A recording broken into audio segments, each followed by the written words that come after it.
ప్రభు అయిన దేవుడు ఈ వార్షిక సభలలో మీతో కలిసి సహవాసం చేయడానికి అల్పుడనైన నాకు ఇచ్చిన ఈ గొప్ప కృపను బట్టి మొదటిగా దేవునికి కృతజ్ఞతాస్తుతులు చెల్లిస్తున్నాను. ప్రత్యేకంగా ప్రేమతో నన్ను ఆహ్వానించిన సేవకులు భాస్కర్ రావు గారికి, వారి సంఘానికి, ఈ సమయంలో అనుభవజ్ఞులు, టీవీ ప్రసంగికులు, చక్కని సందేశాలను అందిస్తున్న మన ప్రియులు జీవరత్నం గారికి, చేరి వచ్చిన సేవకులకు మీ అందరికీ ప్రభు నామమున ప్రేమ వందనాలు తెలియజేయుచున్నాను. ప్రియులారా, ఇది ఆకలి సమయమే గాని ఆశీర్వాద సమయం కాదు. ఎందుకు అంటే మీరు పైకి నవ్వుతుంటారు కానీ లోపల మండుతుంటారు.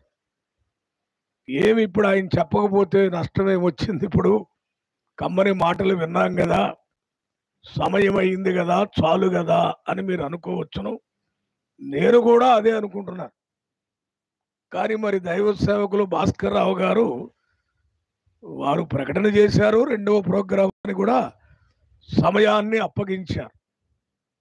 ఇంతవరకు మరి లాజరు గత జీవితంలో 6 మాటలు, తరువాత మారిన జీవితంలో గొప్ప మాటలు దైవ సేవకులు జీవరత్నం గారి ద్వారా మనం ఆలకించాం. నేను కూడా వారితో కలిసి చేయడం అనేది ఇది మొదటిసారి. ప్రభువుని స్తుతిస్తున్నాను, సంతోషిస్తున్నాను. మరి ఈ సమయంలో ఎరిగిన వాక్య భాగాన్ని క్లుప్తమైన రీతిలో మీకు జ్ఞాపకానికి తేవాలని ఆశిస్తున్నాను. దైవ గ్రంథములో నుండి దేవుని వాక్యాన్ని చదువుకుందాం. రాజుల 2వ గ్రంథము 20వ అధ్యాయము. రాజుల 2వ గ్రంథము 20వ అధ్యాయము మొదటి వచనాన్ని చదువుతున్నాను. బైబిలు గ్రంథములు చూడగలిగిన వారందరూ తెరచి చూడవలసినదిగా ప్రేమతో మనవి.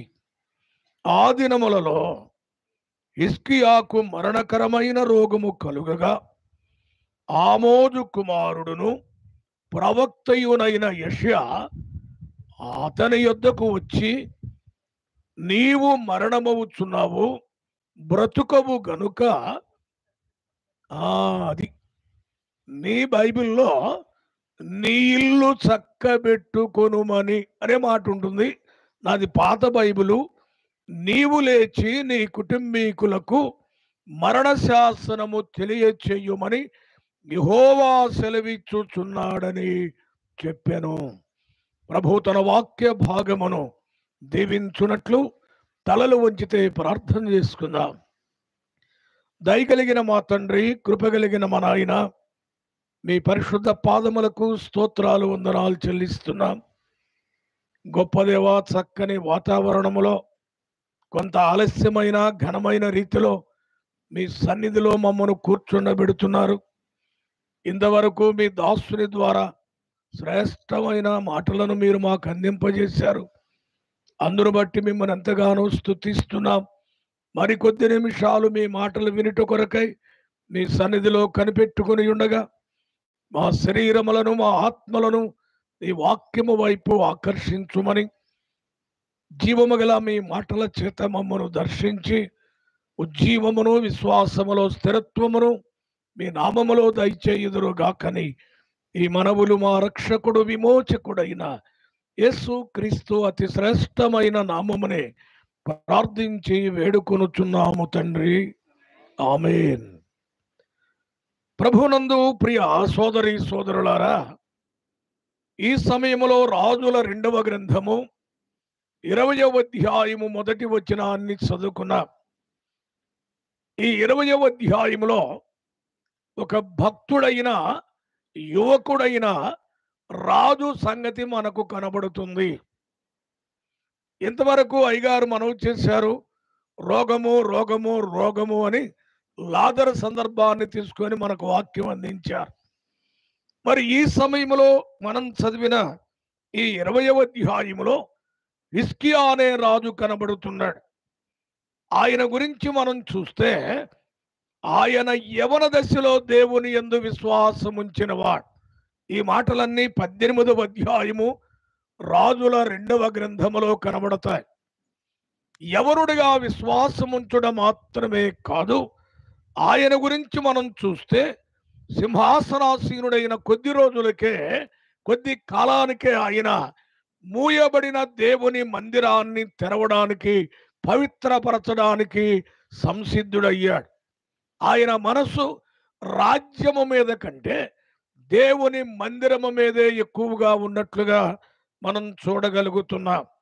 అంత మాత్రమే కాదు, ఆయన గురించిన మంచి సంగతులు, దేవుని ఆజ్ఞలను అనుసరించేవాడని, ప్రభువును హత్తుకొని జీవించేవాడని ఆయన గురించి చాలా మంచి మాటలు మనం చూస్తాం.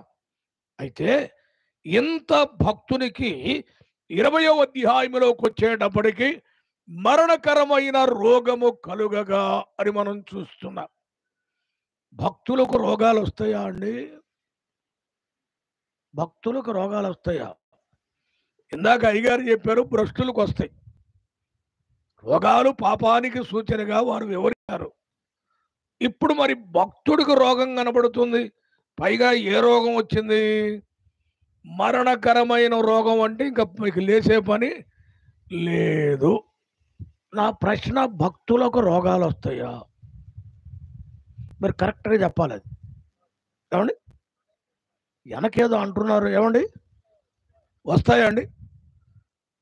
నాకు తెలిసిన చిన్న జ్ఞానములో దైవ వాక్యాన్ని చదువుతుంటే రోగము లేనివాడు భక్తుడు కాడు.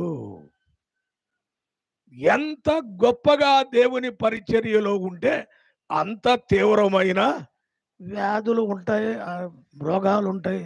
ఇట్లంటే ముందు తెలిస్తే నమ్ముకునే వాళ్ళం కాదు కదండి. అసలు మేము నమ్మిందే రోగాలు పోవడానికి. నమ్మిన తర్వాత రోగాలు ఉంటాయి అంటారు ఏమిటండి అంటారా? నమ్మిన వాడి రోగములో దానికున్న ట్రీట్మెంట్ ఏమిటి? మహాభక్తుడైన పౌలు జీవితాన్ని మనం చూచినప్పుడు ఆయన 3 సార్లు ప్రార్థన చేశాడు. ముమ్మారు ఈ ముళ్ళును నా యుద్ధ నుండి తొలగించుమని ప్రార్థించాడు. ముళ్ళంటే రోగమే. పౌలు గారికి శరీరం నిండా రోగాలు ఉన్నాయి, కంటి చూపు కూడా లేదు ఆయనకి. తొలగించుమని ప్రార్థన చేస్తే ప్రభు ఏమనాలి? అరే రే రే రే పౌలు గారు, నువ్వు అంత నమ్మకమైన సేవకుడు అయ్యా, నేను పొరపాటు పడ్డాను, మర్చిపోయాను, టచ్ అన్నాడా? అలా ఏం చూస్తున్నారు మీరు? ఇప్పుడంతా టచ్లో ఉన్నాం మనం. ఇదివరకు ఫోన్లు టచ్ అనే తెలుసు మనకు. ఇప్పుడు ఎవరిని టచ్? ఇప్పుడు మనుషులను టచ్. ఒక బోధకుడు ఉన్నాడు, పేరు చెప్పను. చేత్తో టచ్ కాదు, కాలుతో టచ్ చేస్తున్నాడు ఆయన. లెగ్ టచ్ అంట. దాన్ని ఏదో గాలిలో కాలు ఊపుతున్నాడు, ఏదో కబడ్డీ ఆడినట్టుగా. ఆశ్చర్యంగా ఉంది. అసలు భక్తి ఎటు పోతుందో ఈవేళ అర్థం కావటం లేదు. ప్రభు అన్నాడు పౌలుతో, పౌలే రాశాడు కదా, నా కృప నీకు చాలు. అరే రోగం ఏం చేస్తుందయ్యా? నేను భక్తుల రోగాలకున్న వైద్యం ఇది. దేవుడు భక్తుల శరీరములోనికి ఎప్పుడైతే రోగములను అనుమతించాడో దాని ప్రక్కన ఏం పెడతాడు? ఏమండి? అది మనం చూడం. అది వచ్చినదంట. యేసయ్యా నాయన, నాకేనా నీ పరిచర్యలో ఇంత ప్రయాసపడుతున్నాను, నీ సేవలో ఇంత కష్టపడుతున్నాను, కనీసం జాలి లేదా, కరుణ లేదా అంటే అదేం మాట? రెండవది కూడా చూడాలా. పౌలే చెప్పాడు, ఏమన్నాడు?